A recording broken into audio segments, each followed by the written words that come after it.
எல்லோரும் நல்லா இருக்கீங்களா? இன்றைக்கி இரவு உணவு பார்த்திங்கன்னா ஒரு மில்லட் நூடுல்ஸ் பண்ண போகிறேன்.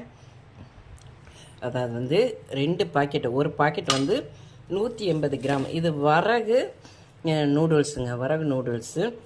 இது வந்து ஒரு சூப்பர் மார்க்கெட்டில் வாங்கினது. 2 பாக்கெட்டில் பண்ணுறதுக்கு நான் எடுத்து வச்சுருக்கேன். இதை நல்லா சுடுதண்ணியில் வேக வச்சு தண்ணி வச்சு இப்படி உதிரி உதிரியாக நம்ம அதை வடிகட்டிட்டு மறுபடியும் ஜில் தண்ணி விட்டு அப்படி ஊட்டினா தான் நல்லா அப்படி உதிரி உதிரியாக நல்லா இருக்கும் பார்த்துக்கோங்க. அதுக்கு ஒரு பெரிய கேரட்டு, ஒரு 5-6 பீன்ஸு, ஒரு அரை கொடமிளகாய், முட்டைக்கோஸ், மிளகுத்தூள் 1 டேபிள் ஸ்பூன், 4 டேபிள் ஸ்பூன் தக்காளி கெச்சப் எடுத்து வச்சுருக்கேன். இது நான் வீட்டிலே ரெடி பண்ணுவேன். இப்போ 2 குட்டீஸை வச்சுட்டு ஒன்றும் பண்ண முடிய மாட்டேங்குது. அதனால் வந்து கடையில் வாங்கின தக்காளி சாஸ் தான். 4 டேபிள் ஸ்பூன், 1 டேபிள் ஸ்பூன் மிளகுத்தூள், இவ்வளோ தாங்க. அவங்க வந்து ஒரு பவுட்ரு கொடுத்துருக்காங்க.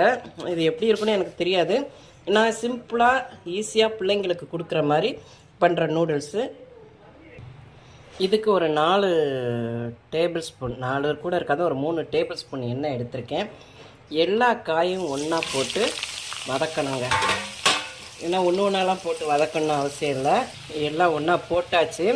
இதுக்கு தேவையான உப்பு போட்டு நம்ம வதக்கணும். நான் இப்போ வதக்க ஆரம்பிக்கிறேன்.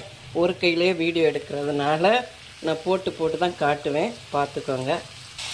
இந்த காய்கறிக்கு தேவையான உப்பு போட்டு வதக்கணும். ஏன்னா இந்த காய்கறிக்கு தேவையான அளவு உப்பு போடணும். நூடுல்ஸில் ஏற்கனவே உப்பு எண்ணெயெல்லாம் போட்டு தான் வேக வச்சு எடுத்து வச்சுருக்கிறேன். தீயை நல்லா எரிய விட்டு தான் இது வதக்கணும், அப்போ தான் டக்குன்னு வதங்கும். காய் வதங்கிருச்சுங்க. இப்போ நம்ம இதில் வந்து தக்காளி சாஸை விட்டுறலாம். சோயா சாஸ் இருந்தால் போட்டுக்கலாம், என்கிட்ட இல்லை, அதனால் நான் தக்காளி சாஸ் மட்டும்தான். ஏன்னா இது சிம்பிளாக தான் செய்கிறது.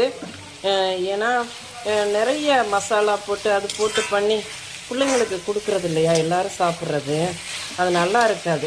அதனால் இது சிம்பிளாக ஈஸியாக பண்ணுறக்கூடிய நூடுல்ஸ் பார்த்துக்கோங்க. தக்காளி சாஸை போட்டு வதக்கிட்டு 1 டேபிள் ஸ்பூன் மிளகுத்தூள் போட்டிருந்தேன்ல, அதை போட்டு நல்லா வதக்கிட்டு நூடுல்ஸை போட்டு கிளறிட வேண்டியதான். ரொம்ப ஈஸிங்க.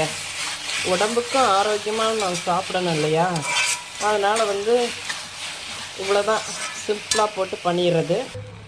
நூடுல்ஸை போட்டுட்டு 2 போர்க் வச்சு நம்ம அப்படியே எடுத்து விடணுங்க. அப்படியே 2 கையும் எடுத்து விட்டு இப்போ வந்து நம்ம தீய சிம்மில் வச்சு அதை எடுத்து விடலாம்.